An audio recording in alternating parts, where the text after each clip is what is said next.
আসসালামু আলাইকুম, কেমন আছেন সবাই? আমার চ্যানেলে আপনাদেরকে আরও একবার স্বাগতম জানাই। কাছে এবং দূরে, দেশ ও দেশের বাহিরে যারা আজকে আমার ভিডিওটি দেখছেন, আশা করছি আল্লাহর অশেষ রহমতে সবাই ভালো আছেন। 2-3 দিন ধরে অনেক বৃষ্টি হচ্ছে, আবার কখনো কখনো রোদও উঠছে। তো বৃষ্টি হচ্ছে দেখে ভাবলাম শুক্রবারে দুপুরে খিচুড়ি আর মাংসের আয়োজন করব, কিন্তু সকালে ঘুম থেকে উঠে যখন রোদ দেখলাম তখন আবার মেনু চেঞ্জ করে ফেললাম। খিচুড়ির জায়গায় পোলাও আর মাংস তো ছিলই, তো এই দুটো আইটেমই করলাম। কিন্তু যখন দুপুরে খেতে বসবো বা খাওয়া প্রায় অর্ধেক শেষ, ঠিক তখন দেখলাম যে আবারও বৃষ্টি শুরু হয়ে গিয়েছে। তো কি আর করার ছিল, প্ল্যান তো চেঞ্জ হয়েছে, আর কিছু করার ছিল না, তাই আমরা দুপুরে পোলাও আর মাংস দিয়ে চালিয়ে দিয়েছি। আমরা মাংসের সাথে অনেক আলু খাই, আমাদের আলু অনেক পছন্দ, যার কারণে মাংসে আমরা অনেক আলু দিই এবং আলু খাই, খুব ভালো লাগে আসলে মাংসের সাথে আলুটা। তো দুপুরে খাওয়া দাওয়া শেষ করে এখানে আমি ঘন করে দুধ জাল দিয়ে নিচ্ছি, কারণ বিকেলবেলা যখন কফি খাবো তখন এই ঘন দুধ দিয়ে কফি খেতে খুব ভালো লাগবে। তো এখন আবার একটু হালকা গরম করে নিচ্ছি। আমার কাছে এরকম মোটা সর পড়ে যে এরকম মানে ঘন লাল দুধ দিয়ে কফি খেতে বেশ ভালো লাগে। তো আমি দুধটাকে সবসময় এরকম ঘন করে জাল করে রাখি। তো এখানে আমি কাপে একটুখানি চিনি, আমি মাঝে মাঝে অল্প চিনি খাই, তবে বেশিরভাগ চিনি ছাড়াই কফি খাই। তো এখানে আমি দুধ আর চিনি অল্প একটু কফি সহ গুলে নিয়েছি। এখন এতে গরম দুধটা ঢেলে নিলাম।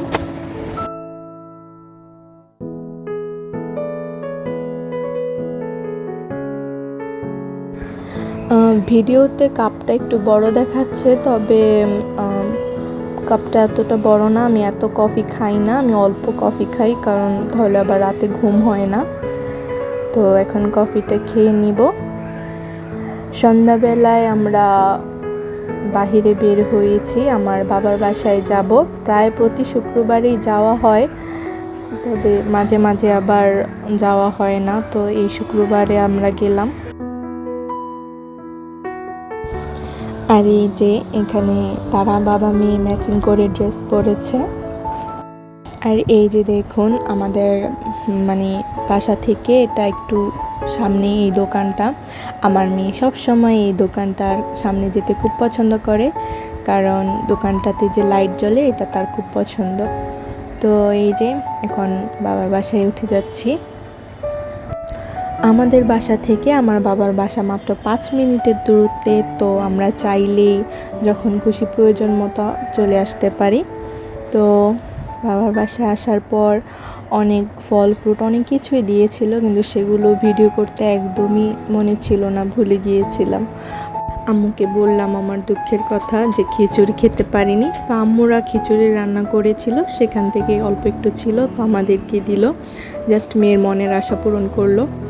আর এখানে হচ্ছে আমরা একটা মিষ্টির দোকানে গিয়েছিলাম, কারণ শুক্রবারে প্রায় আমরা দই মিষ্টি খাই, দই মিষ্টি খাওয়া হয়।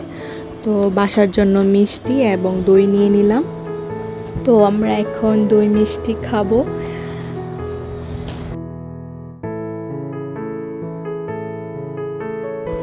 এখানে যে ছানার গোল মিষ্টিটা আছে এটা আমি আর আমার মেয়ে খাবো, কারণ আমার মেয়ের আর আমার ছানা মিষ্টি অনেক পছন্দের। সেই সাথে সাদা মিষ্টি আমারও খুব পছন্দ, আমার মেয়েও পছন্দ করে। মোটামুটি বাসায় সবাই সাদা মিষ্টি লাইক করে, আর কালো মিষ্টিটা আমার ননদের পছন্দের। এটা একটা আরেক দিনের ভিডিও, আমি এই ভিডিওর সাথে অ্যাড করে দিয়েছি। তো আগে প্রথমে বলিনি কি বানাচ্ছি। এখানে হচ্ছে চিকেন কাবাব বানাচ্ছি। তো কাবাব কিভাবে তৈরি করতে হয় ইউটিউবে অসংখ্য ভিডিও আছে, আমাকে আর আলাদা করে মনে হয় না রেসিপি বলে দিতে হবে। আর এমনি তো আমার আপুরা অনেক ভালো রাঁধুনি, আমি জানি। তো আমরা কেন এত কাবাব বানাচ্ছি সেটাও বলে দিচ্ছি। আমার মেয়ে, ওর বয়স 2 বছর প্লাস, কিন্তু এখন পর্যন্ত সে না ডিম খায়, না মাছ খায়, না মাংস খায়, ও কোনো খাবারই খেতে চায় না। তো ও আবার একটু তেলে ফ্রাই করা, একটু হালকা স্পাইসি আইটেম খেতে পছন্দ করে। তো যার কারণে ওকে খাওয়ানোর জন্যই মূলত আমরা এরকমভাবে কাবাব তৈরি করে ওকে খাওয়াই।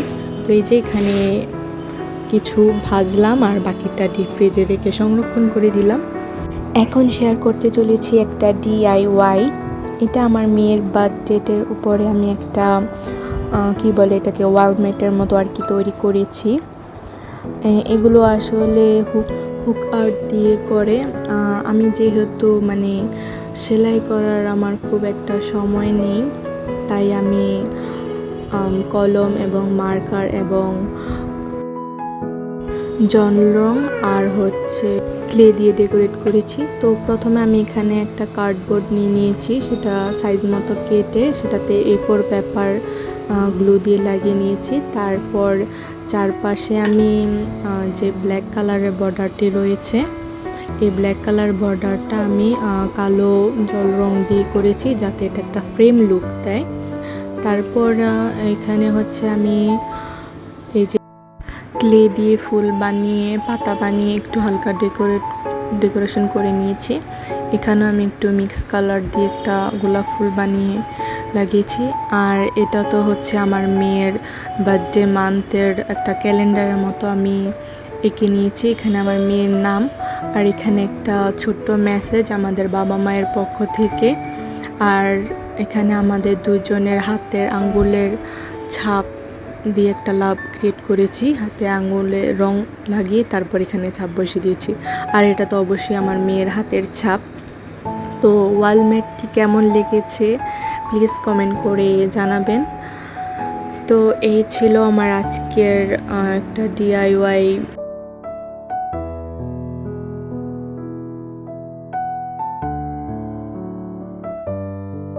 জন্মের যে তারিখটা, সেখানে আমি একটা লাভ গ্লিটার পেপার দিয়ে চিহ্ন দিয়ে রেখেছি, এটাতে আমার মেয়ের বার্থডে। তো এই তো সব মিলিয়ে আমি একটা চেষ্টা করেছি স্মৃতি হিসেবে একটা ম্যাট, যাতে আমার ঘরে থাকলে আমি যে কেউ দেখলে যাতে বুঝতে পারে এটা আমার মেয়ের একটা বার্থডেটের উপরে করা। তো এই ছিল আমার আজকের ভিডিও। যদি ভিডিওটি ভালো লেগে থাকে তাহলে প্লিজ লাইক করবেন ভিডিওটাতে, তারপর আমার চ্যানেলটাকে সাবস্ক্রাইব করবেন আর কমেন্ট করুন। তো আমি ওয়ালমেটটা ওয়ালে লাগিয়েছি, আর এটা তার ফাইনাল লুক। তো কেমন লাগছে কমেন্ট করে জানাবেন। প্লিজ আমার চ্যানেলটিকে সাবস্ক্রাইব করে দিবেন, আর পাশে থাকার বেল আইকনটিও ক্লিক করে দিবেন, এতে করে আমি যখনই কোনো ভিডিও ছাড়বো নোটিফিকেশন পৌঁছে যাবে। Thank you so much. দেখা হবে নেক্সট ভিডিওতে। আসসালামু আলাইকুম।